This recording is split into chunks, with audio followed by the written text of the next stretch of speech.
is I have so much stuff that I could bring to the studio. I just now with this move, I'm not gonna bring anything because why move it? You know what I mean? So like, hold on, my mom's calling me. Hi, Mom. I'm live on my podcast. Do you want to say anything to the YouTube community? Oh, hello, YouTube community. Sorry to bother you on your podcast. You should have me on, though. I'd be a really, really good guest. I could talk to you all about the men and raising men and what they think. Okay, so you're saying that you would have good insight for the women on how to deal with men my age and all men of all ages, because you deal with quite the man that you have married to, at which he was a guest here and had a lot of things to say. So you have to deal with that man, and then all of that. Okay, well, we'll think about it. How about that? I'll let we'll put this clip in. We'll leave it in. We'll leave the clip to start. We'll take a vote and we'll see if they want Mama Kells. They want Mama Kells. It'll be a treat. Okay, it'll be a treat. Got it. Everybody watching, smack that like button if you want Mama Kells on the podcast, and fucking smack that like button. Leave a comment down below. Say you want Mama Kells on this podcast. If you don't, you're lame. She says she got all the juice on me too. She's gonna tell us all the embarrassing stories, and we're gonna make sure that. Did you need something, Mom? What's every up? Single one. I was just gonna say you guys can come over later. I don't know when we're cooking. I don't know if we're cooking because we've just been looking at houses all day. Just call me when you're done. No worries, I will. Love you, bye. All right, love you, bye. All right, y'all. Well, you heard it here. Go ahead and plug. Oh yeah, beautiful. Is that for what I think it is? My guy. So yeah, y'all heard it here. If you want my mom to come on, she just invited herself, and then we're gonna leave it up to y'all. We have my dad on. Might as well throw my mom on. We'll see what you guys think. If you want Mama Lang, Mama Kells, come on the pod. Let us know. We'd be happy to make an accommodation for you. That would be awesome. All right, before we get rolling here, I'm gonna hit a little twiggy of tree. We're definitely gonna leave that clip in. Well, maybe we'll start the pod with that. Maybe we'll start. That'll be our intro. Yeah. Maybe that'll be the intro clip, and then we'll leave the we'll do a better promo at the end about my mom. Maybe throw that in the intro, and then we'll do promo at the end for both of us. That'll be good. See, look at that. I already got an intro clip. That's what I'm talking about. All right. You want to hit a little puff real quick before we get started? That'd be sick. My guy.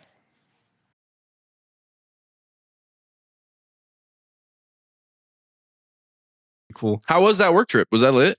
It was aight. Did your whole department go out there? Why did you get to go out there? So it's called the National Training Conference. Oh, okay. So I'm gonna move slightly here. So no, you're good. I'm not looking at the monitor. Yeah, I feel you. Look at you. I feel you. So basically you have every district in the company. I'm not going to say the company name just for confidentiality reasons, but they have 6 delegates from each branch that they send out. So, and it's for training purposes. So it's usually new people. So it's anyone that's been hired in the past 6 months to a year, because they usually do it twice a year, sometimes once a year. Makes sense. So I kind of fit in that pool.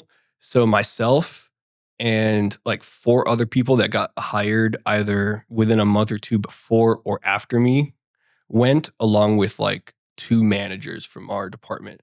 So there's 6 of us total from our thing, but total employees, like for the whole company, there was at least like, let's see, whatever 6 times 20 is would be my guess. 120. Yeah, 120 to 200. And they hooked you guys all up with travel and everything like that? Yeah. Actually, no, there was probably like 40 actually different like branches there. So 40 times 6, whatever the fuck that is. Yeah, like 250 people. Yeah, some shit like that. It was a pretty fucking loaded conference. And then the CEO of the company was there, and she's like, fuck, dude. One of the most powerful goddamn people like in commerce. It's like actually fucking crazy. That's pretty lit though. Yeah, she meets with like this international board of commerce that's in like Sweden. So like all the most powerful people from like the Fortune, like we're talking like top like 50 companies. Yeah, Fortune like, 500 companies. Yeah, not even that, bro. Like top 100, top 50 type shit. Like that's crazy. Crazy level. Wonder if she's been to the Geneva conference. I have no clue, bro. I wouldn't be surprised because she's literally like one of like 2 people that the United States sends out to this fucking Jeez. commerce thing. Jeez. Yeah, it's like the international like distribution conference type deal or whatever. So it's like the distribution of goods among countries and shit like that. That makes sense. So they Because it's discuss- international too. So that makes sense. Yeah. Yeah. Makes sense. Well, welcome back, y'all. We were just having a pretty dope conversation. Luke, you went ahead and took a work trip last week. Yep. He was filling us in on the work trip, and he was able to go out to Colorado and have a good time and go to a training conference. With that being said, he is our guest today. We're going with the man, the Luke of all trades, not the Jack of all trades, but the Luke of all trades.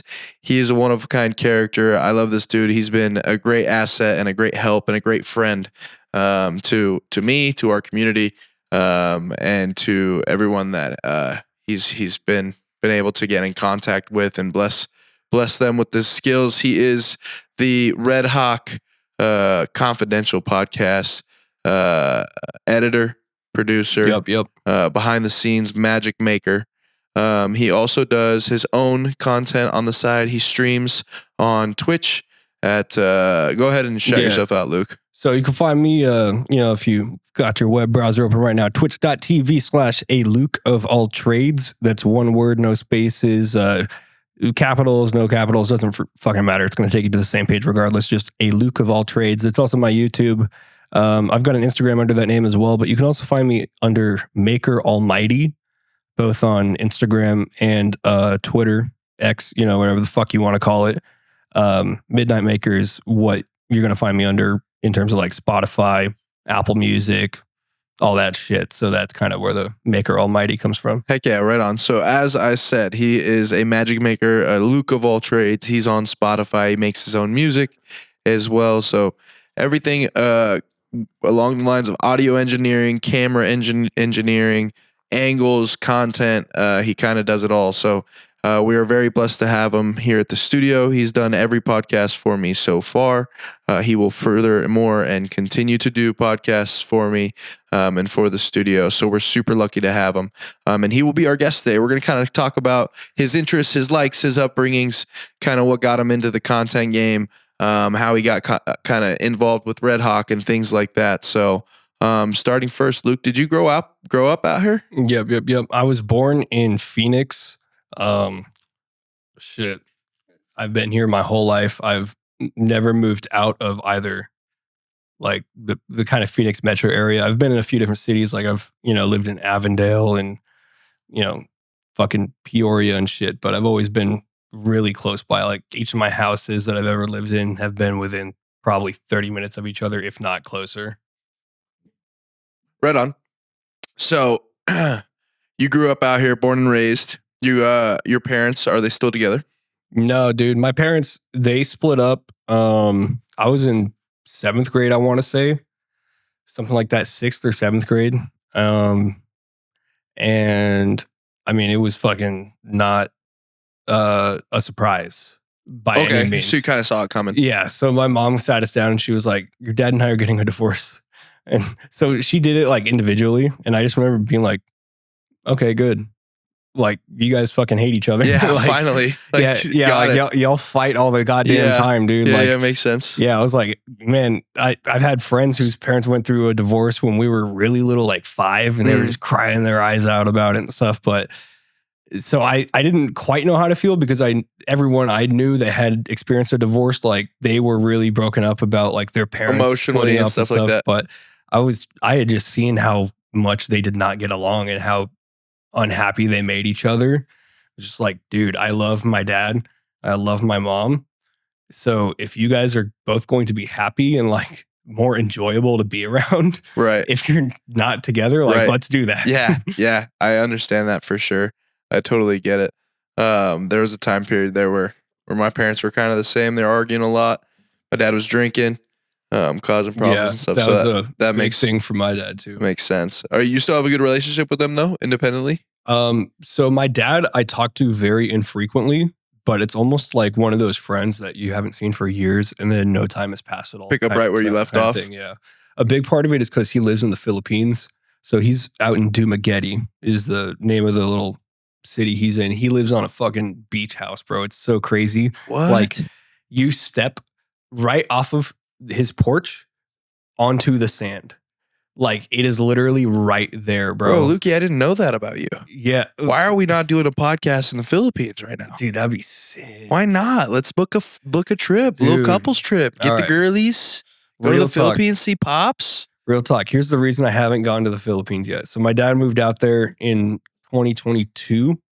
So it's been almost 3 years. It was like June, July, August, something like that, 2022. And he told me that weed is like something that is extremely illegal out there. Oh, wow. Like people like, you're lucky if you just go to prison for a few years for just smoking a Wow. joint. And So we can't go out there for too long, is what you're saying. Yeah, exactly. We got to do the Wiz Khalifa thing where Wiz Khalifa, when he goes to like Dubai and shit, he like to play a show. He goes, plays the show and leaves the same day. The That's same day he insane. landed. Because he can't smoke weed there. And He probably smokes on the flights.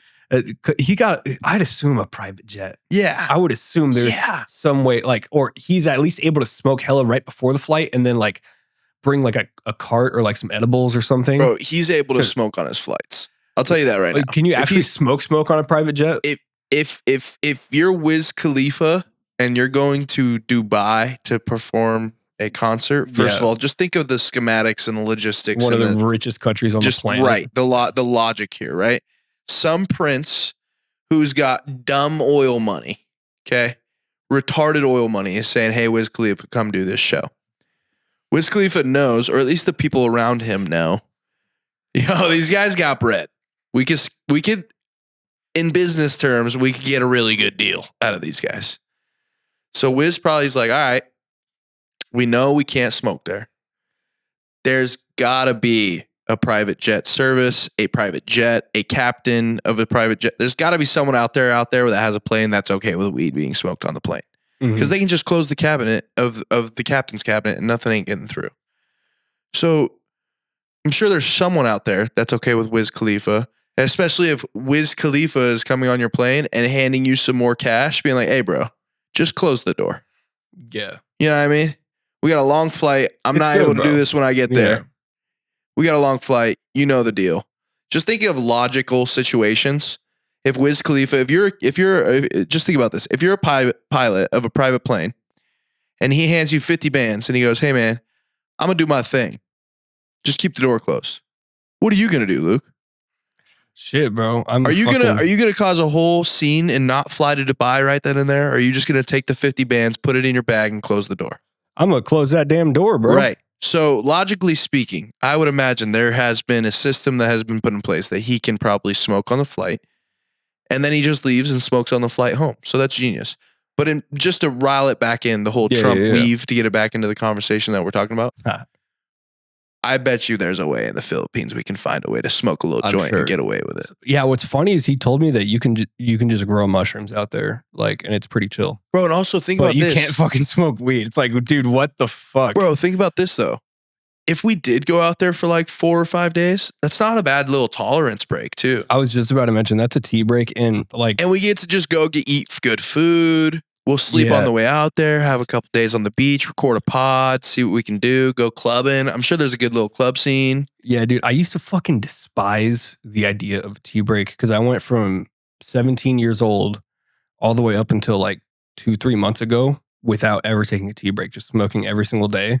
And then I got really sick back at like the end of February and I had to take a tea break because I literally could not breathe. Yeah. It was like it hit me like shortly after we had recorded that one pod, and fucking yeah, dude.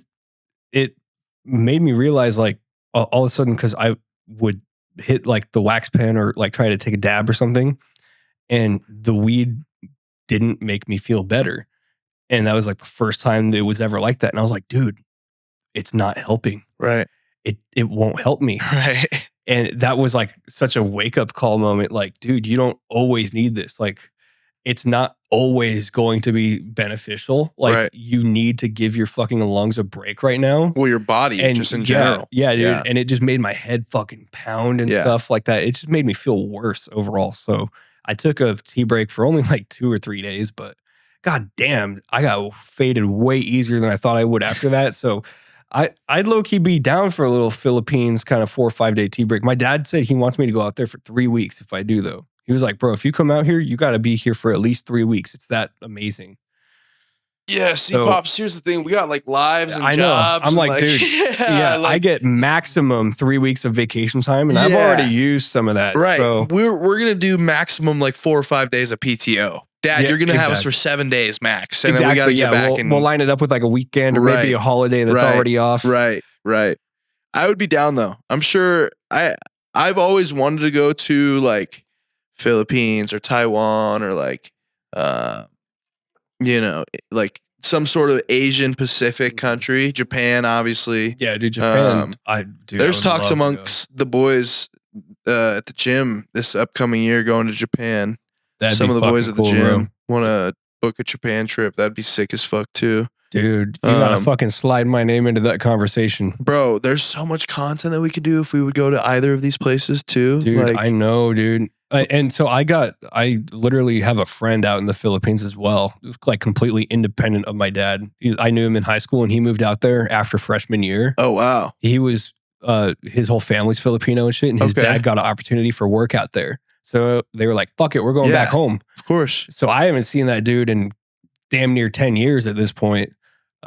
But he's fucking into content creation and shit too. And fucking, he was back then and still is now. And like, That's that'd fire. be a cool ass little collab to happen too. And Yeah, a whole that'd be dope. demographic that we would have never reached previously. Yeah, for sure. And it's dope that like where we're at in society where you can just like literally go somewhere and do content and make it somewhat profitable or like at least document it Yeah. and use it to have it be profitable as well. So it's like Yeah. not just a straight loss. You know what I mean? Yeah. And even if it's not like fully profitable, you can at least like, you can make it worth your time. Well, yeah, Like, 100%. dude, one thing that was so cool is I really wanted to play Spider-Man 2 a few weeks back.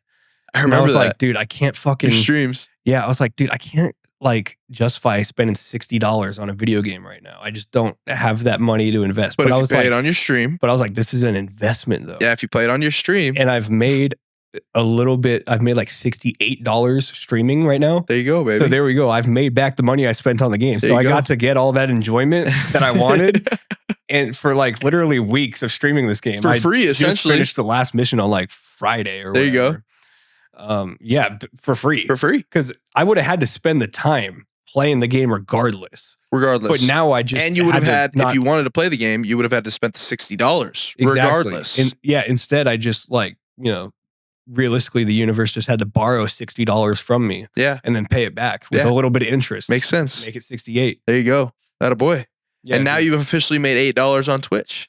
Yeah, theoretically speaking, yeah, if we're Yeah. taking costs out Now of it, you're up. well, we are. Yeah, We're up. Dude, we're up. Yeah, you know what I Already, mean? bro. We're up. Already. That's I became huge. a Twitch affiliate like the day before I bought Spider-Man. Oh, that's So sick. I Don't literally you have to do work ga- to get to be affiliated as well? Yeah, so you can't make money at all until you're affiliate.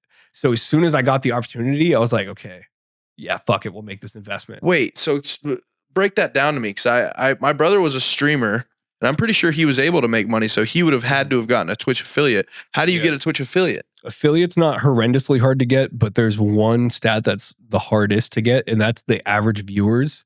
So you need to have, in the past month, you need to have at least streamed on seven separate days, streamed for at least 8 hours.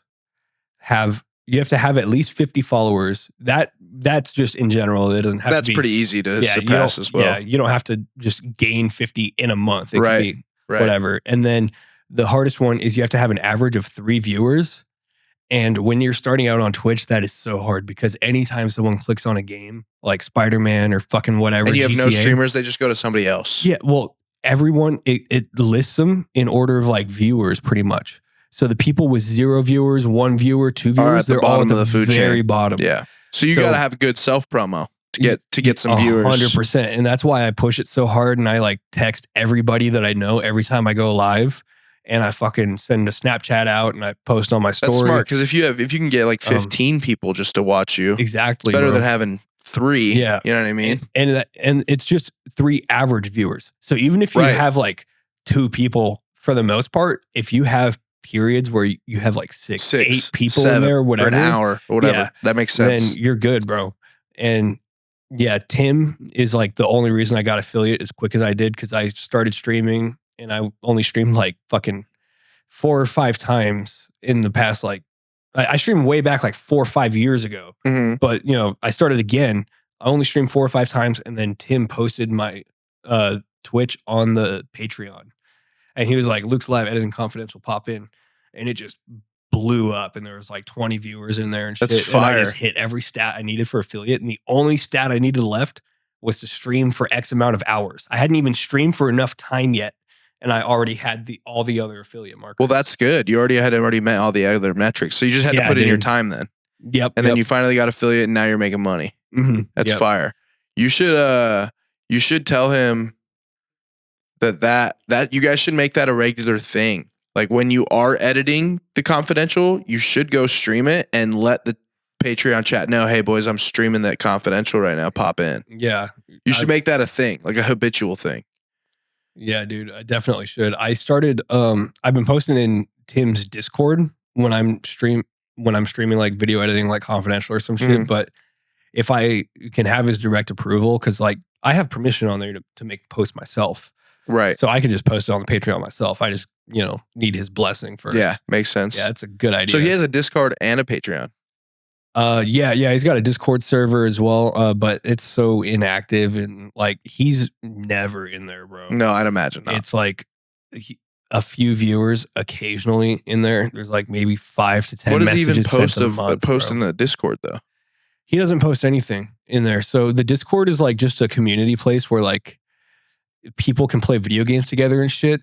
No, I know what Discord is. Okay. I'm just asking what is Tim's specific Discord purpose? Just for everyone in the Jobin community to just be able to chat and hang out Chop together. it up. Yeah, Okay. so there's different channels in there. There's a chicks channel. There's a TMS awareness channel. Okay. There's a it's just troll chats essentially. Yeah, there's a music one, there's a videos one, there's a UFC BJJ one. So people like Okay. if they're watching the fights or whatever, oh, what the fuck, you just see that? And occasionally Austin Weebrink, if you know him or have heard about him, he will pop in there and he will live stream the UFC fights and do like a watch party in Tim's Discord. Oh, that's smart. But that's pretty few and far between as well. Okay. It's just kind of randomly because he's got a hectic work schedule. Oh yeah. That's dope. So you're tapped in everywhere with that. I didn't even know they had a Discord. That's lit. Yeah. Shug has a Discord as well, but I'm not even in it, to be honest. I hear you. Yeah, I used Discord a while back when I was gaming, but I don't really use it much anymore. Mhm. So that's sick, man. You kind of do everything. What got you all interested into the content stuff? Dude, so I've been doing content since I was 8 or 9 years old. Okay. I started with my YouTube channel, Super Origami. Super Origami. And I did Fire. origami videos. Like I taught people how to make like paper cranes and like water bombs and magic balls and whatever the Do fuck. you know how to still all do all that stuff? I can make a few things. Uh-huh. I can make a couple really complex things as well. Still, like it's just burned into my brain. Right. But I've forgotten a lot. The coolest one ever that I made that I just don't remember how to make was it was like this 3D brick wall, and you could pull on it, and the bricks like spread apart. It was fucking And it was paper, sick, bro. paper origami. Yeah, it was a single piece of paper. A single piece of paper? Yeah, and you folded it up a fuck ton, and you made these like 3D bricks on it. You could pull them apart and like push them back together. That's wild, bro. Yeah, and the magic ball, which I still remember how to make, is fucking cool as well. It's a ball, but then you could squeeze it flat, and then you could squeeze it in like a tube in the other direction as well, and you could flip it inside out and shit. That's wild. How long would that take you to make? Magic ball can take like an hour to maybe 3 hours, depending on the size and how many rows of like flexibility you put on there. Okay. So like the least you could do is like 4. So like 1, 2, 3, 4 points of like rotation. Okay. Any less than that, you're just not going to be able to do anything with it. Okay. But if you go up to like 10 or whatever, and you've got this really complex, intricate thing, that shit's going to take hours. Bro, you're interesting. paper origami at like 8 or 9 years old Yeah. on YouTube. Yeah. Transition to making music and being editing. And so you've always been interested in like I guess just the production of content, whether it was. Yeah. I used to watch like movies and TV shows when I was little, and I used to always say that I was going to be like, I used to always want to be an actor when I was really little. Okay. And I used to always say like, oh yeah, I'm going to be on iCarly and things like that. Like, Bro, yeah, I was like, I'm going to be on You look like iCarly. Buddy from iCarly. You look like dude from iCarly. That's so funny. That's hilarious. Yeah. Well, I'm glad you didn't have to go on Nickelodeon and face that suffrage. Get fucking it's so touched funny. or whatever. It's so funny you wanted to be an actor. Yeah. My mom always said her not her biggest regret, but like if she only did have one regret, and I'm sure she'll mention it if we get her on the pod, is that she does wonder if she would have put me on a camera, how successful I would have been, because I was really like not camera shy, obviously. You know what I mean? Yeah. But as a kid, I was even more like not. Like, just I had no didn't give a shame. fuck, like, bro. just didn't care. Like, That's whatever. Dude, that's the best part about being a kid, bro. And I had a big personality and I was opinionated. And I didn't, you know what I mean? Not that I was rude or anything, but I just didn't care, man. Like, I was going to be me, and that's kind of what it was. And she was like, yeah, you would have probably been really successful in Hollywood. And I'm like, yeah, well, I'm glad I didn't get butt raped. So yeah, that's something to be thankful for. But like for sure, like all those shows like Drake and Josh, I could have easily been on a Drake and Josh. I could have been on an iCarly, the Amanda Show. Like, dude, I could all of that. 1,000%. And I didn't even know you as a kid, but I could 1,000% see you on some sort of show. You know what I mean? Like doing dude, that kind of stuff. And dude, if that fucking reality TV show that they like teased with Suge and stuff like a year ago or whatever, if that actually panned out, you would have been like the perfect. Make sure you put this in. I'm looking dead at the camera, bro. Yeah, thank you. I appreciate that. Like, yeah, I'm gonna let that just simmer. Go ahead, say that again, Luke. I'm gonna look at the camera while you say this, so we can edit it the right way. Yeah. If they did that fucking reality TV show with Sugar Sean and Tim and whoever else they teased around a year ago on Instagram and shit like and the that, boys and everybody, you would have been the perfect fucking character for that shit. I don't disagree, my friend. Do you want one of these, by the way? No, I'm good. I got my thing over here. I don't disagree. That show would have been so much fun too. I mean, that would have been. There's so much opportunity there because Suge's got like great property. Obviously, it would have been based around Suge and like everything like that. But he's got a great piece of property. He's kind of got like his own version of like Rob Dyrdek's Fantasy Factory in a way. Like he's got land, he's got his warehouse, he's got his house, he's got multiple houses. Like we could have filmed everywhere. It didn't just have to be at the house. We could have filmed at the Jobin house. We could have filmed it, whoever's other houses were involved. Yeah, that would have been a good time. I'll just say this. I would have made sure it was successful. I'll just tell you that much. Yeah. I would have been sure that some people were talking about us for sure. I would have been able to get us in some headlines. That's for sure. Speaking of the multiple houses, I'm really surprised he never made it like a truly coordinated, like used each house as like different sets for like vlogs or some shit. Well, I mean, I know he's not like a fucking filmmaker, but yeah. you know. I think, I mean, obviously we can always say what we could have done, right? But I think he wasn't looking at the houses for content quite yet. I think he was more looking at the houses for like real estate, taking care of his family, taking care of his, if training partners needed a place to stay, things like that. But I will say I am surprised that at the very least he didn't ever invest into a property to do content in, because he's now been doing content for a while. I'm surprised even an apartment. Like imagine getting like a 2-bedroom apartment where you just have your studio in there or whatever. Like obviously they've had the gym and everything, but I feel like they could have done some serious content if they would have maybe put a little bit more focus into that. Yeah, I've deeply considered fucking getting a lease on like a studio apartment or a storage unit, that like AC storage unit of some sort or some shit, and like just building different video sets in there. And like that's smart. Cause like, dude, fucking like there's so many like movies and shit that were shot in like one room that no one has a single fucking clue it was shot in one room, just because of how much they transformed that with all the furniture and decorations and stuff. Yeah, dude. I mean, the best example I can think of off the top of my head is Saw, the first movie. It was filmed in one fucking room, bro. And they were able to fucking. You're saying the first Saw with the bathroom? Yeah. That was the whole entire movie? Was Yeah. that bathroom? That and then No worries. so that and they had like 2 or 3 scenes in like a police department type area, but I'm pretty sure that was like uh the same building that they were in, and they just dressed it up to make it look like police department kind of thing. And they did a very good job, like just convincing That's people. interesting. I Yeah. see what you're saying. So like, But like we could turn like this room into like, let's say like this was a movie, and the movie's literally about you.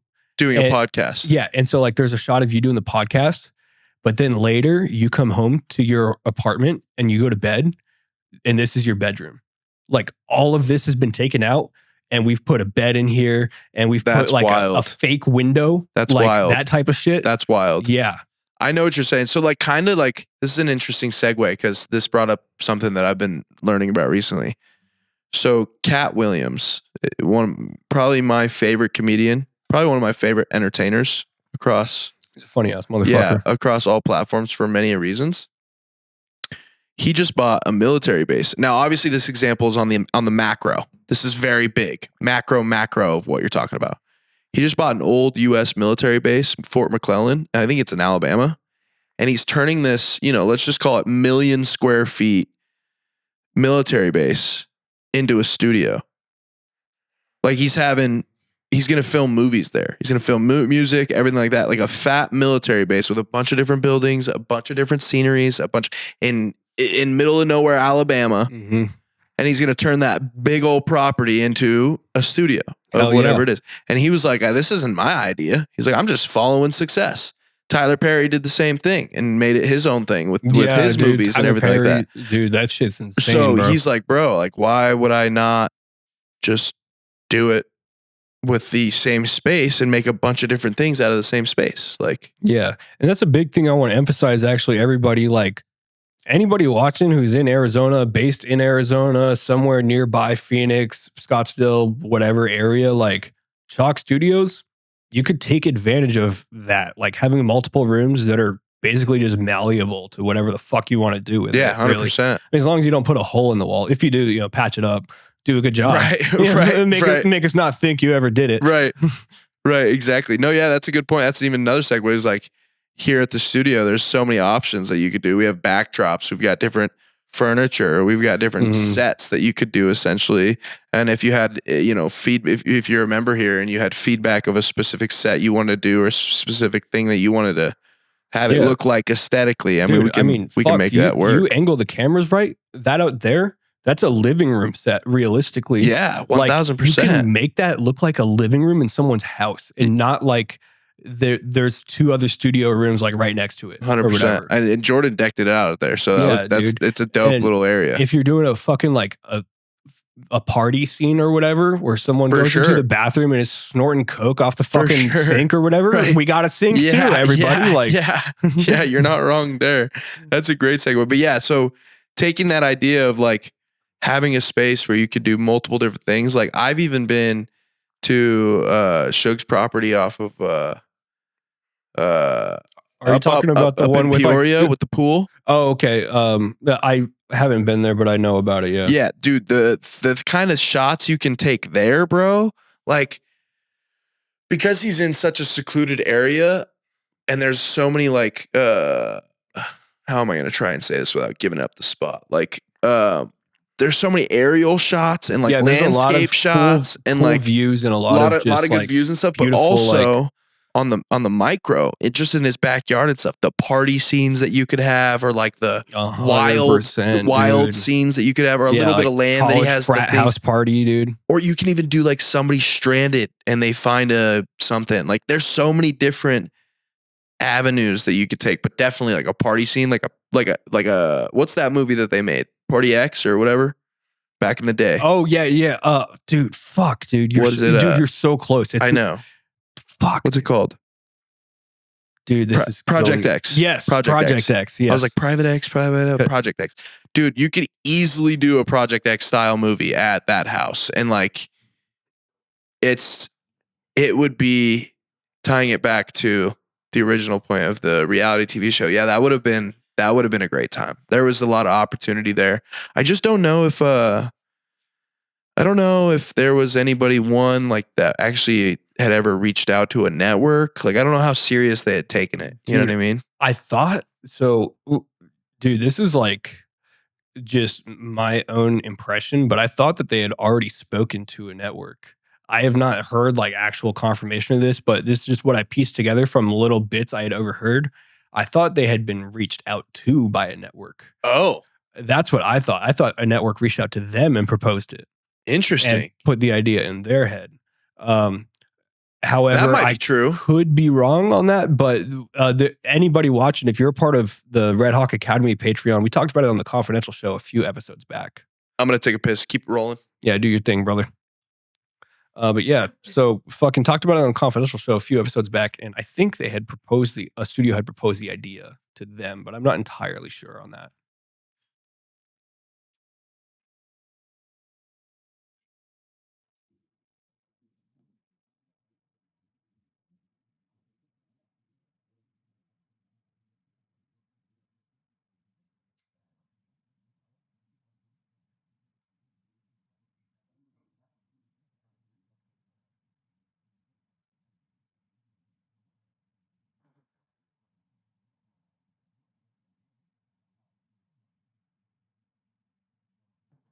Sorry, I'm gonna switch to my phone now because that camera's almost dead. But no worries, yours is still at 60%.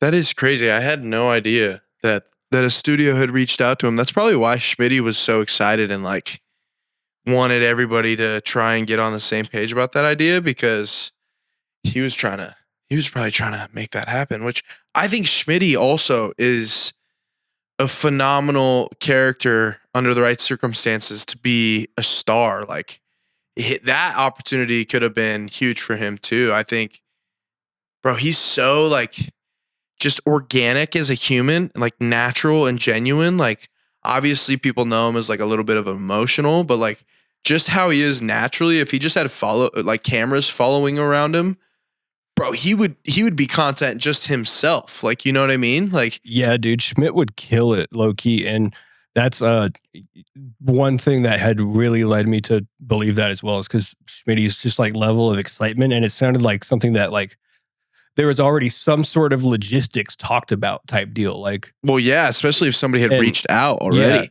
Yeah. And Tim was like, telling Schmidt, well, yeah, but you're going to have to deal with this and this and this. And this is all in the confidential. This is like literally public information. So I'm not like leaking some private shit. Wait, so they legit had, I'm gonna have to go back and watch that episode because they had talked about it pretty in depth on one of the confidential eps. Yeah, dude, they spent at least 10, 15 minutes talking about it, maybe a little bit longer. It might be in the title, like talking about reality TV. If not, I would just find the Instagram post and then go back to and relate it to that. Like that makes date. Sense. Yeah, I'd find like that date confidential. Yeah, Tim was probably just filling Schmitty in on like the actual logistics and business profession of making a fucking TV show. Like, hey Schmidt, you can't go just smoke a bowl outside and and he said this is like a full job. It's a full on set. Like it's a full on job. They're gonna want you to be riled up to get views, to get ratings and stuff. And there's people are going to do things to get you riled up specifically. And like, are you able to handle that? And are you able to, when the cameras are off at the end of the day or whatever, are you able to just like have that clean slate of like, okay, that was just work. We're homies. That riling up was just for the TV show type deal. Yeah, no, he wouldn't be able. I don't think he'd be able to separate the two. And that's one thing that Tim was saying. And Schmidt was pretty confident that he could. No way. Yeah, and no way, because he can't even do it in real life. Dude, and I literally was so early on at that point. Like, this is one of the earlier confidentials. I'm talking like probably first 20-ish episodes. So I didn't know Schmitty super well, so I just couldn't even fucking weigh in like on that conversation. Bro, it's like Schmitty's too genuine of a person to be able to have a double life like that. You know what I mean? Like, he can't have beef with somebody on camera and then not feel some type of way about it. Because like, if it was me and him, I'm sure me and him could have beef for the camera. But me and Schmitty genuinely like each other, and we would be able to have a conversation off camera and be like, hey, come on. Yeah. But if it was somebody that he didn't have a relationship relationship like that with, like a genuine good, you can call me at any time of the day and I'll answer the phone.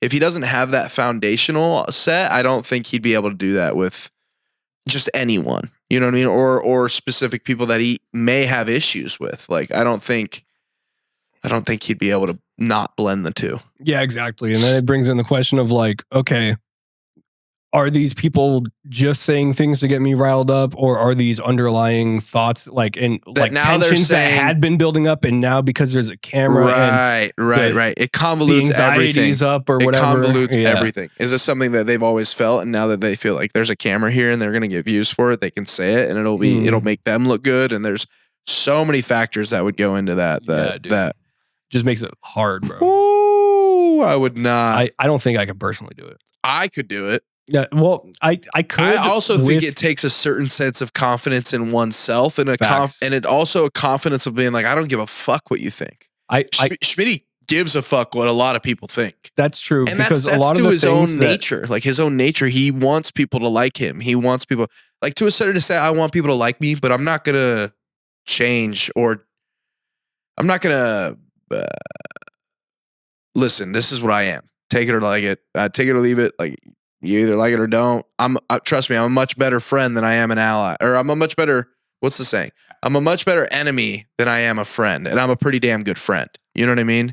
So like, if you want to be my enemy, that's your choice, brother. Like, yeah, dude, you know what I mean? Like, I feel you there, and bro. you kind of see that like with people that I may have agreements with or disagreements with. Like, yeah, dude, and cool, bro, and that's how I am too, bro. Like, it's like, dude, if you want to be my enemy, that's your choice, brother. I'm a much better enemy because I'm a really good friend, but I'm cool. If that's the path you want to go down, I'm down to burn bridges. Like, if that's what we want to do. Like, I'm cool. Either side of the coin.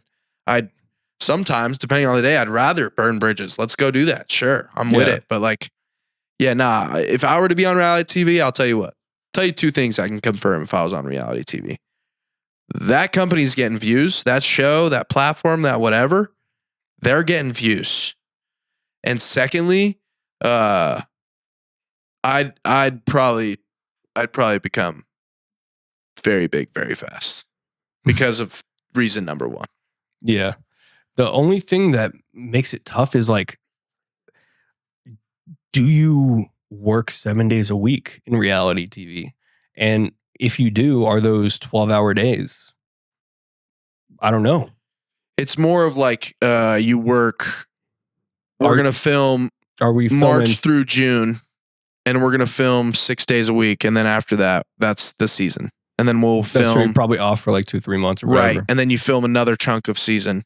And then you know what I mean? That makes sense. Like, yeah, because you think of reality TV show. Yeah. You think of it like reality TV, Jersey Shore, only filmed in the summer. You know what I mean? For those 4 months of being at the Jersey Shore. And then they all go home back to their other lives. And then we wait another year for another season. Oh, okay. That makes perfect sense. It would be more like that. Like, it would be like, you know, if if we were to have done it, let's just do it. Let's just hypothetically draw out 2 seasons. Like, season 1 would have been probably, if we wanted the show to get views, season 1 probably would have been after Peter Yan's fight. Mm-hmm. So getting ready for Boston and like, yeah, I think that was around the time that they had spoken about. Right. That, so the end of season 1 would have obviously been him winning the belt and all of us in Boston. And that would have been the season finale of season 1. That would have been the perfect fucking timing, right, to do a reality TV show, and we can't go back. Right, so fuck. So that's what I'm saying. We got to do this with like Ezra and Tommy and shit. That's what I'm saying. Is like, if that's what we were talking about, the end of season 1 is all of us losing our absolute minds in the garden that night. Like, that would have been the end of season 1, and then season 2 would have been like the Cheeto defense, and then maybe the Marab loss, and that's the end of season 2. So you do, you know, that 8 months of that time, and then you take a couple months off and celebrate whatever, and then you another month, 8 months of whatever, and then you take some time off and you film another season and whatever. But yeah, I think we could have done something with that for sure. I don't know how it would have affected the gym. I think could have had some repercussions back to the gym. I don't know if we'd be as close knit. I don't know if we'd be going into this new location, because if Tim's on a reality TV show, you know, that's going to take up some chunk of time for him too. who's to say he would have developed relationships with the people he developed relationships with now to get to where we are now with the gym. So there's a bunch of factors you got to take into consideration on that as well. Yeah, dude, that shit would have completely changed the trajectory. And Right. we're on a pretty fucking good trajectory. So to be honest, like I would say there's no regrets. no, of course not. But it would have been very it's interesting. a fun thought. It would have been very interesting. I agree. The reality TV show would have been very interesting. And yeah, I would have made my cameos, and I don't know if I would have been on there full time, but I would have for sure made some cameos and had a blast. Yeah, that's for sure. Yeah, dude. Just with what the information you know about the group, like I would have for sure had to come in at some point and either just as a mediator or some shit. Something, when right? People like are beefing hell, and you just come in, you're like, yo, all right. Yeah, you already know. Not even if I had beef with somebody, maybe if I just had to calm some people down and talk through Schmitty for sure, like talk through to Schmidt. If he was getting all hyped up, yeah, that's funny, man. I totally forgot that was a possibility for a while. Yeah, dude. That's funny. That's hilarious. What projects, speaking of like reality TV, films, things like that, what kind of projects do you want to make in the future? I know you kind of want to get into dude, I want short films and things like that, right? I would love to get into some sort of cinematography, short films, filming. Probably it's going to be more in the direction of music videos. Just because I'm not that good at telling a story with a camera. And the main reason for that is because I never write the story first. I just grab the camera and go. But, with a music video, like I'm going to have to film music videos for the upcoming album. I should have filmed music videos for the previous album and a few songs or whatever. I only have one music video and it's ass. It's from like 2019 or 2020. He said, and it's ass. Yeah. And no, it's actually 2021. But yeah, dude, it's a single, like a little one-shot music video. But I just had like zero emotion because I wasn't aware of how much of a performance you actually have to put on when you're like, oh yeah. When you're rapping, you can't just be rapping. Bro, why do you think they for one music video, they're in 4 different locations with 800 different takes, bro? Yeah, 100%. You got to make it interesting. But so I had always seen like, if you've heard of like Dax, for example, he always did these one take videos where he'd do the whole song in one take and he'd just be walking down the road and the camera's following him. But he makes it gangster as fuck the entire time just because of his body language and the way how he's performing it. The way that he delivers that song. And like, dude, he had a song called The Next Rap God that was 10 minutes long. It was the same deal. And then he did The Next Rap God Part 2 that was 20 minutes long.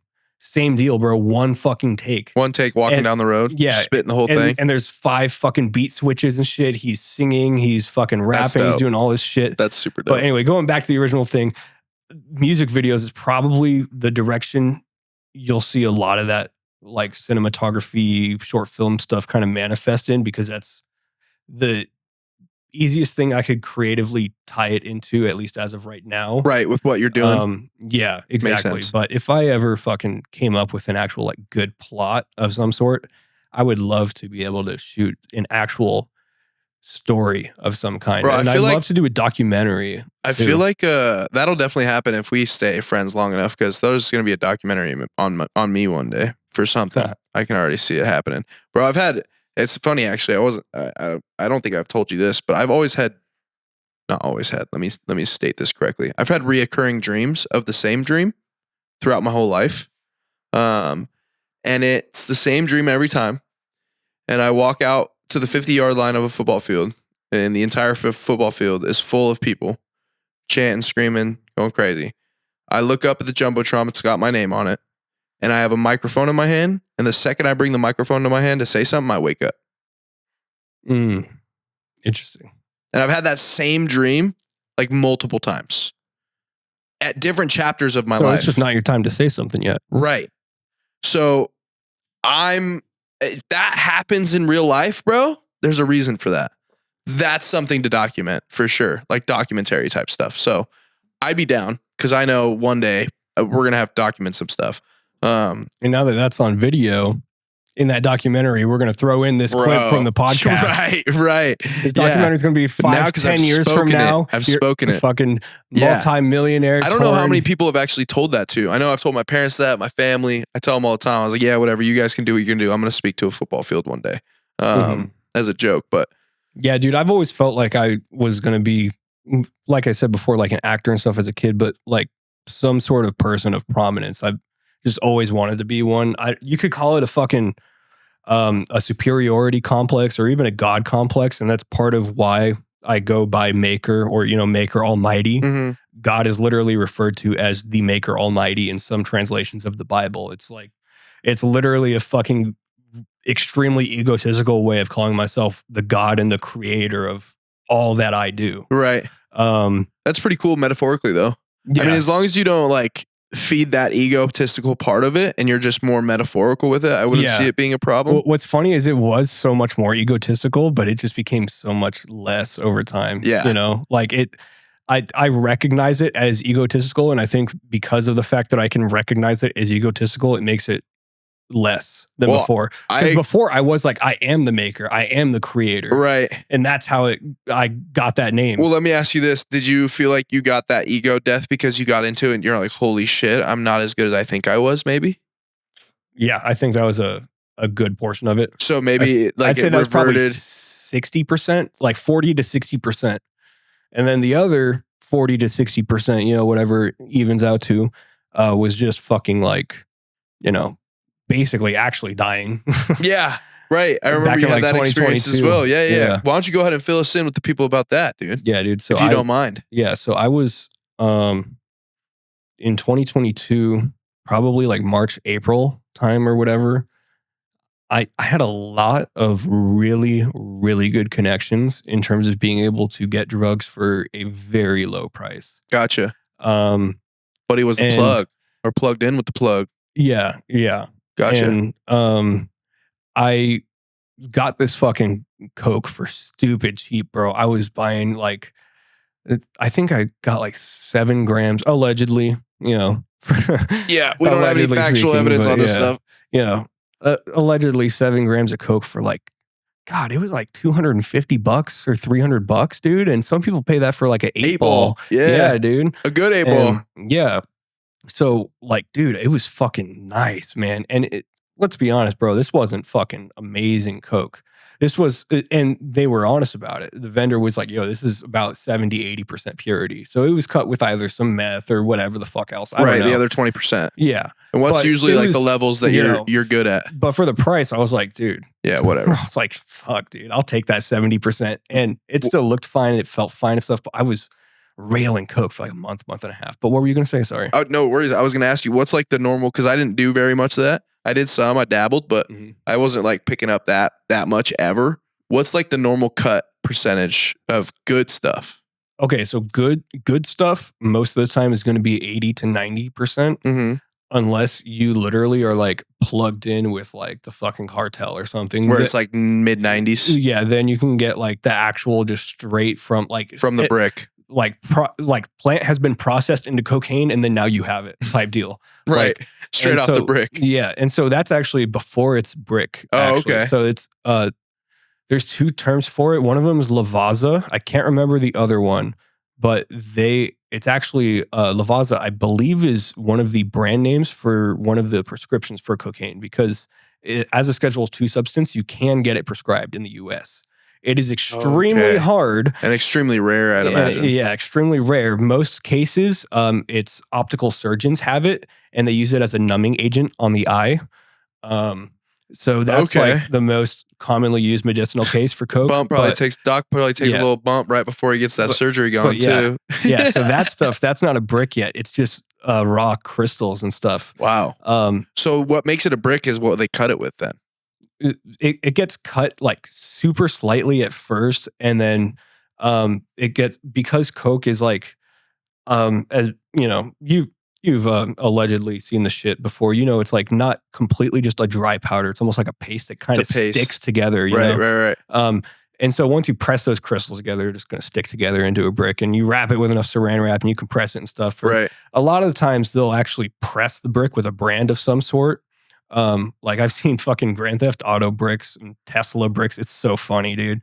Like you'll see a brand logo just That's pressed into hilarious. it. Almost like what they used to do with the old like Molly and ecstasy pills. They have Exactly like that, but the a entire press. brick, and it just has one big ass logo on That's it. so funny, bro. Yeah. Yeah, we used to rave back in the day pretty heavily. We'd take Teslas and Warner Yeah, Brothers, dude, I and they had remember- 100 emoji on some of Yeah. them. Dude, That's so funny. Were you taking the orange Teslas, by the way? Yeah. Yeah, dude. Oh yeah. Yeah. So Those were the kings. Yeah, Those dude. were, if you could get your hands on those bad boys, you were having a good weekend. Yeah. I was connected with the guy that was pressing those. He did those, and he did the TikTok icon ones and the blue Supermans. Bro, yeah, we used to have Yodas. Supermans back then. I haven't done them in a while, like long while. Like this is probably we're coming up on probably at least. I mean, since I've been out here, so 6 years. This is Yeah. in my rave days, like back in the day. Those prizes are still out there though, because he made so many. That's crazy that they're still out there. I thought for a while that the orange Teslas were like gone, like extinct. Yeah, no, you could still find them, but I mean, I bet you they're not as good, though. Probably haven't been made in a while. They've probably been sitting in someone's. That's what I'm fucking saying. Is they're garage. probably not as good. Yeah, lost a little bit of potency Yeah, or whatever, dude, but exposed 'cause to some those heat or things- moisture. Bro, I remember the first Or a shitty fucking like counterfeit press. right. Someone trying to recreate it. Bro, I remember the first time I went to a rave was the first time I was ever introduced to an orange Tesla. So my buddies took care of me. So I got to shout out my boy Scotty. So my boy Scotty's from back home. My parents love him. My family loves him. He's one of my best friends. But Scotty had a wild side back in our younger days, as we all did. I mean, we all did our wild stuff. But Scotty liked to rave, and we liked to go. In Southern California, there was a plethora of raves that you could go to. There was a plethora of clubs that would host DJs that you can go to, whether it was in San Diego, LA, whatever the case may be. So Scotty hit me up one day. Pretty sure he knew that I had gotten paid that week because he hit me up and he was like, listen, dude, you're coming to this rave. I've already got a room. I've already got the stuff we need. Just bring you, your ticket. It's $50. Buy a ticket and you're coming and I got you. That's gangster. Yeah, my boy Scotty was the man. And he was a couple years older than me. So, and we had a group of people and I was kind of the late bloomer in the group. Like they would always do stuff and then I would like, all right, yeah, no, whatever. And then I'd eventually join them. It was the same thing with smoking weed. They all smoked weed and I was like, yeah, whatever. You guys are just a bunch of pot smokers. Maybe a year later, I tried weed for the first time with them. So that they, you know what I mean? I was always the late bloomer of the group. So they would always rave and say how much fun they'd have and da-da-da. I'm like, and I just see it as them blowing $400 or $500 in a weekend. And that's kind of a waste of money. You know what I mean?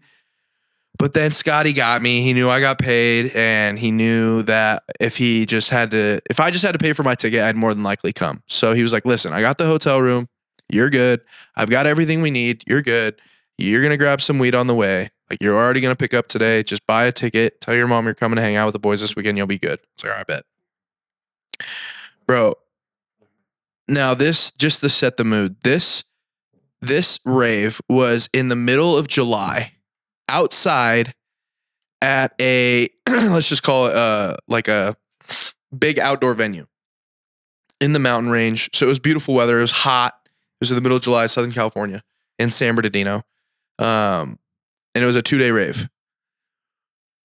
And it started all of a sudden. Yeah, that shit would be hot as fuck. All of a sudden, though, on Saturday, we're there, we're chilling. You know, we get in, everything's cool, we're vibing, listening to music. The headliner was doing 2 sets each day. So it was Dada Life. I don't know if you ever got into EDM at all, but they were like a Swedish house duo that they went by Dada Life, and it was called Dada Land. It's fire. I used to dabble with EDM. Yeah. Yeah, I still do, but I haven't heard of them. But they were super dope. One of them passed away from cancer, unfortunately. But this was like 2016. This is like early EDM days for me. Anyways, they did a 2-day event, and I remember Scotty just looked at me. And he goes, you ready? And I'm like, I'm chilling. I had a great time. I'd already smoked a little bit. I'd already drank a little bit. I was like, what do you mean? We're already here. Like, we're started. Like, what do you mean? Am I ready? And he hands me just a little quarter of a quadrant of a little orange pill. He goes, take this. I'm like, I'd never done this stuff before. I was like, Scotty, you know how I am. He's like, bro, I gave you a quarter. You'll be fine. So I took the quarter. I'm chilling. He's like, don't worry. We're going to go back to the hotel. Like, you're not driving. Like, everything's fine. You know what I mean? Took the quarter, bro. Like 45 minutes later, I start feeling it, and I'm like, whoa! You start to feel the tingles through your forearms, and bro, like everything just starts being illuminated. Like everything starts getting a little bit stronger. You can start to feel a little bit everything more. Music's getting louder. You can feel it in you. And then it starts raining, bro. Like out of nowhere. It's a mid-July day. It starts raining, like a brisk little rain. Bro, the rain hits my hair. Bro, I had never felt anything like that in my entire life. Like I just start going through my hair and I look at Scotty and I'm like, what is going on? And he's like, welcome. He's like, this is a good time. And I was like, yo, give me another one of those bad boys. What are we talking about here? Gave me another one. And bro, I was zooted the whole day. I did half of an orange Tesla. And how many hours would you say you were zooted for? 8 to 10. Like zooted, bro. Okay. Like I'm the black dude in white chicks on the dance floor with a whistle and all the glow stones, like just having a ball. Dude, that's good to know because I have allegedly some gummies. But I've never done Molly, MDMA, ecstasy, any of that before. And dude, it's a good time. I tried half of one and I just didn't really feel much, but they're supposed to be 100 milligrams each. And so I was not trying to take a full one and like be fucked up for like 8 to 10 hours on like a day that I couldn't handle that. Well, I knew that the ones that Scotty had gotten, he'd always get the best shit. They were called Euros at the time. So there was categories of them. There was Euros because they're from Europe, like probably the Netherlands. Right. But they were also, the Euros were equivalent to being quad stacks. So you had the quad stacks, the trip stacks, the double stacks, and the single stacks. 1 dose, 2 dose, 3 dose, 4 dose. And the Euro doses were strong. Like he had his stuff shipped from the Netherlands type, like you had said, allegedly.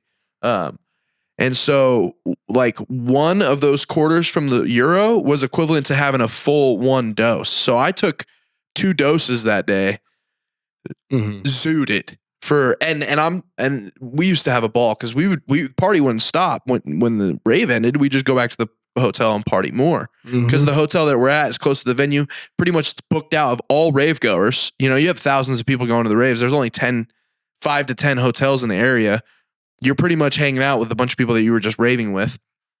So back at the hotel, you're taking a little bit more stuff and people are knocking things into people's drinks and having a good time. And obviously it was not like strangers. Now we were doing it to our own group, but my buddy Scott has 2 little brothers who are my age. Scott's a couple years older there, and then his 2 younger brothers are my age, Blake and Garrett. They're his stepbrothers.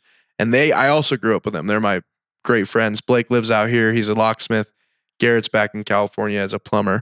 And Scotty's in Cali. He's doing kind of similar to what you do, but for fire safety. That's cool. That's cool. He does similar stuff to what you do. And Scotty would, for fun, just grind up the powder in the bag that he had left over from the however many pills we had that day and broken up or whatever. So all the powder he would just put on the table and scoop it into the Jack Daniels bottle because he knew that nobody else was drinking the Jack Daniels other than Blake and Garrett. So he was Bill Cosby in the Jack bottles. And it was so funny because we would just see Blake and Garrett drinking the Jack. And we're all just sitting around like waiting to see them like, what the fuck is going on? Like I'm supposed to be calming down and I'm getting more and more jacked up.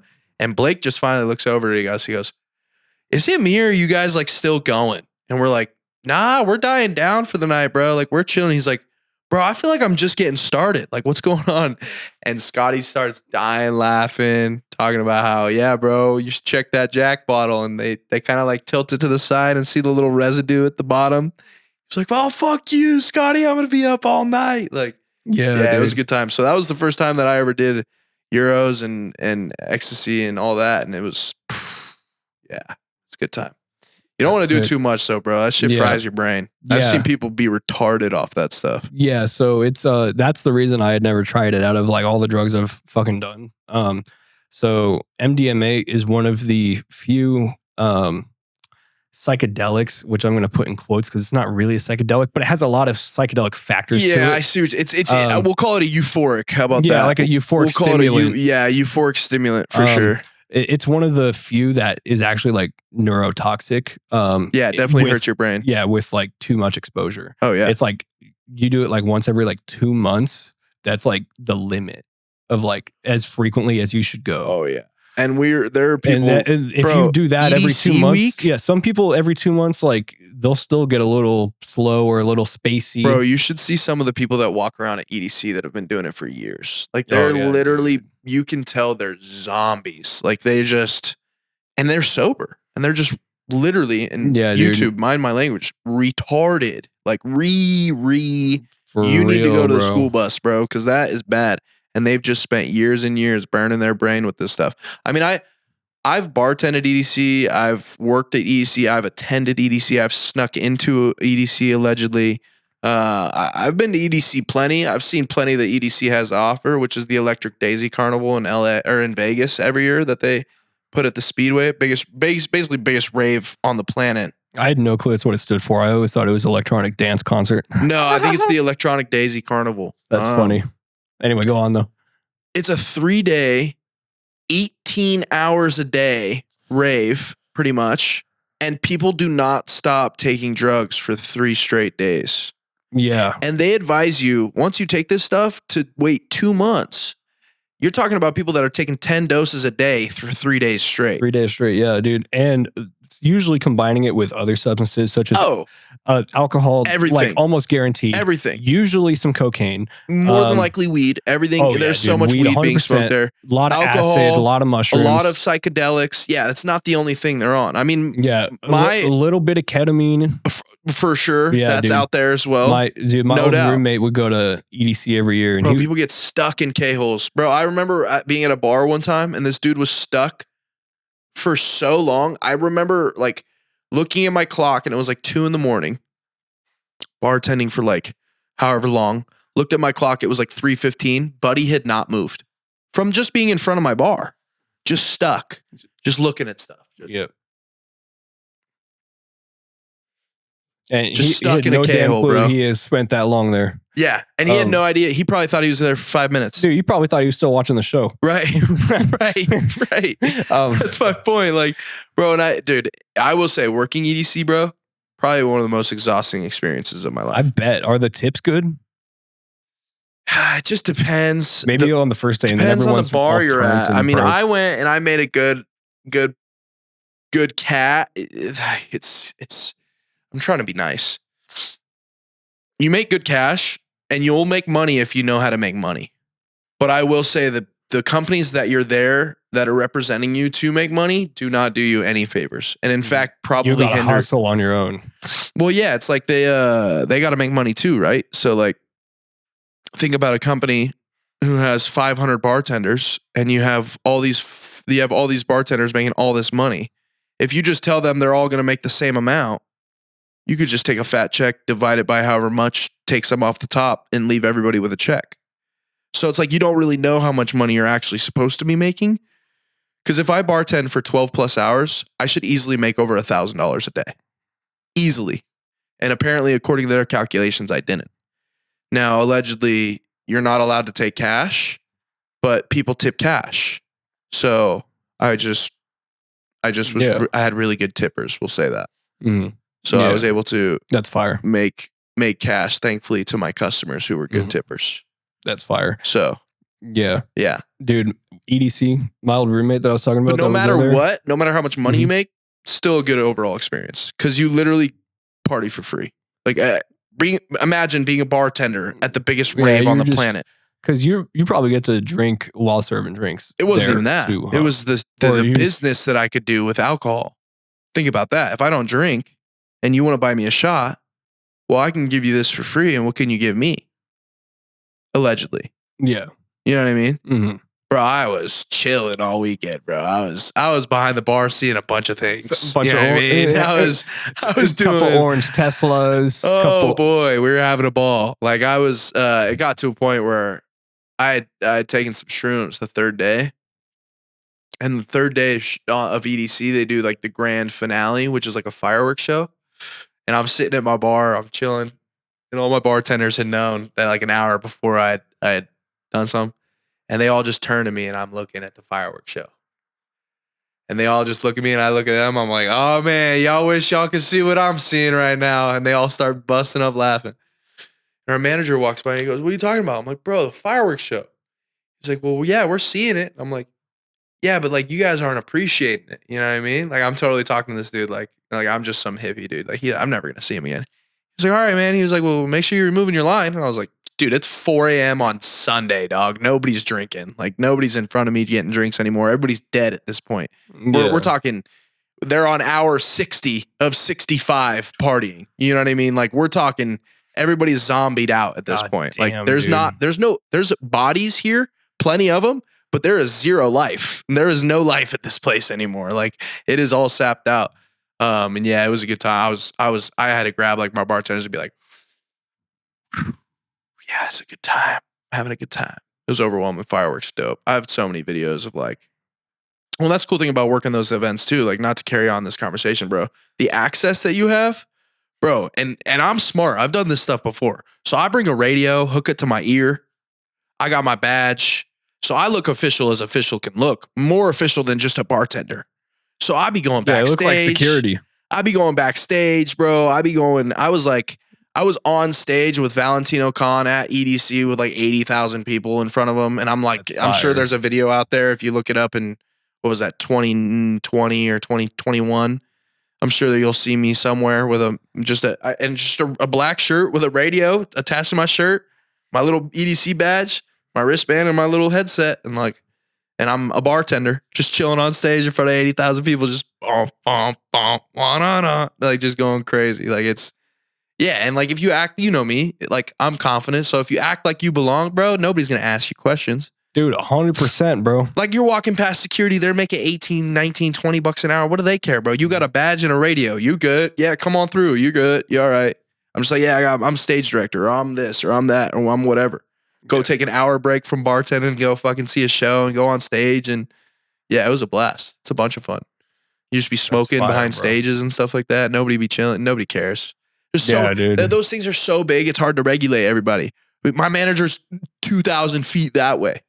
What's he gonna do? And there's like 500 people between us. 500,000. Try. Like there's thousands of people between me and him, and it's gonna take him 25 minutes to get over here.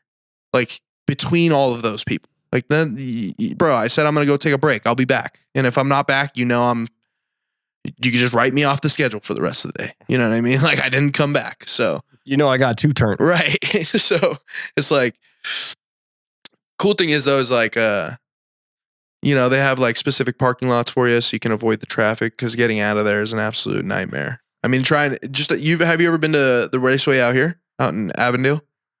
The Phoenix Raceway? No, I haven't. It's so secluded. So you've lived in Avondale, right? Yeah. What part of Avondale? Dude, like right on the edge of Phoenix and Avondale. So like 107th and Thomas. Okay.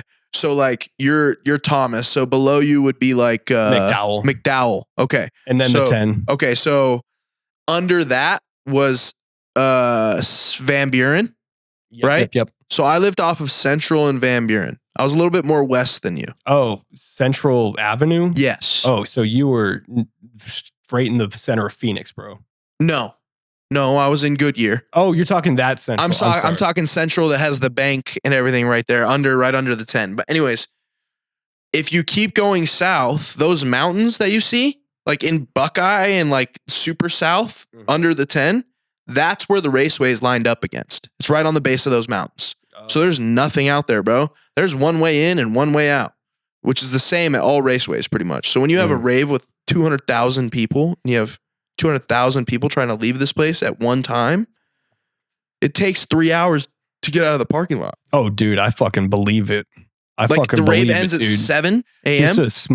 Just a small concert at like fucking Auction Pavilion. Bro. If you've been to that bitch, like that motherfucker is already like takes a minute to get out of, and that's only a few thousand people. And that's it. When you've got an event with like 200,000 or whatever the fuck, they're like, dude, bro, it's insane. And it takes so long to get out there. The rave ends at 7 a.m. People don't even get home till like noon. Oh yeah, dude. If you're lucky, and that's if you live in town. Well, in Vegas, they're all going to the same spot. They're all going back to the Strip. With that many people, everybody got hotels on the Strip. Like you would imagine, the majority of people are just going back to the Strip.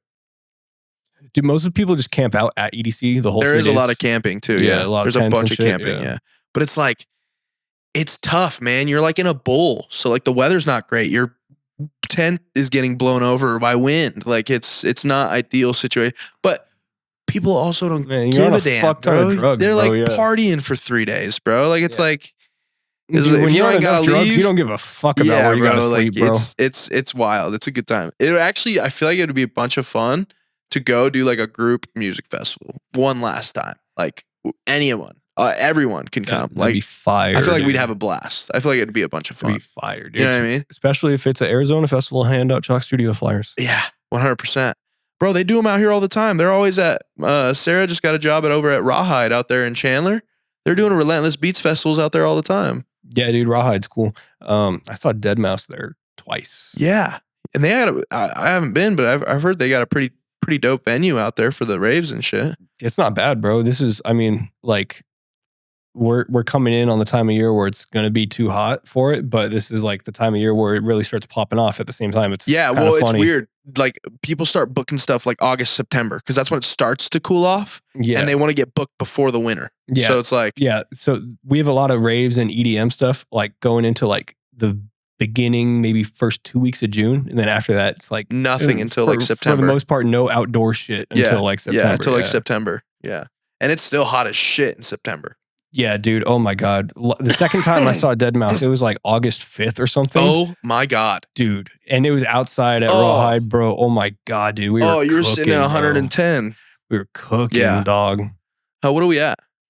A little bit over an hour. But we had a good little break. Yeah. Yeah. Yeah. Well, I mean, that's me accounting for break. Oh, okay. Yeah. Perfect. Hell yeah. Right on. Why don't you go ahead and wrap this up then, Luke? You tell us, you said that you could be found on your YouTube, Yep. shout Yeah. everything out for yourself. So anybody who's interested wants to see more of me, hear more of me, or whatever the fuck you want to fucking hate on me too. I don't care, dude. Do You it. can find me You on won't. YouTube at a Luke of all trades. You also can find me on Instagram under that name. I'm also on Instagram and Twitter, Snapchat on at Maker Almighty. You can find me on Apple Music, Spotify, Amazon Music, Deezer, all that fucking bullshit. Midnight Maker. Yep. That's Hell me. yeah. And Hell yeah. if you ever need services, Luke is our chalk editor as well. Yeah, so, dude. Video editing services available. Video editing services, come to the studio, check us out. He is included with your membership here. He also is very good resource to bounce ideas off of when it comes to anything audio engineering, platforms, programs, processes, all the good stuff and all that below. So yeah, well that's episode. What are we on now? I don't even. This is going to be episode 6. Episode 6. So we had because Jay was first 5. one was me, second one was me, third one was Dad, fourth one was Dave, Clays, Sam, the yeah. Clays. And That's the then Jay. fourth. JX is 5. This Yep. is 6. Lucky Yep, number yep, 6. dude. We got Mr. Luke, editor extraordinaire here from Chalk Studios. Guys, just to kind of fill you in on what's going on, we might be moving studio locations. So we have a few things that we are looking for when it comes to our new developments and our new location potentially. We are looking for sponsors. We are looking for potential investors. We are looking for partners to make this easier. We have some great ideas. We're obviously new to the game, and we have some, I would say, some good ideas that we're looking to expand upon, maybe utilize, and make a little bit extra of an impact in the community and just across all of our platforms and our content and things like that. So if you have any ideas, maybe people that you want to see us work with or think that would want to work with us, please send them our way.